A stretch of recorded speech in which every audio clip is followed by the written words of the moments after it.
Baxın əziz izləyicilər, tarixə baxın. Ayın 4-ü, 3-cü ay 2024-cü ildə çap olunubdur. Və bitmə tarixi yazılmayıbdır.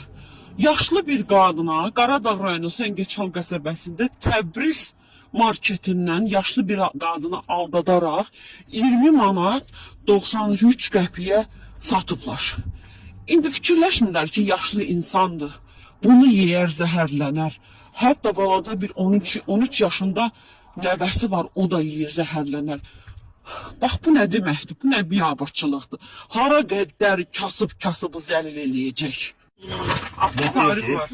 Altında yazı var əlavə. Bunun altındakı bilirsən nədir? Çəkisi yazılır üstündə. Oradan gələndə, oradan gələndə. O çəkisi niyə yoxdur, çəki yaxşı? Bunun altında da var. Başqa yox, nə sor? Çıxardım. Yox. Çox gəlmə ki, bizə tort kifrənir. Dörd dənə gəlir. Çox var. Qardaş, bunun tarixi biz ki,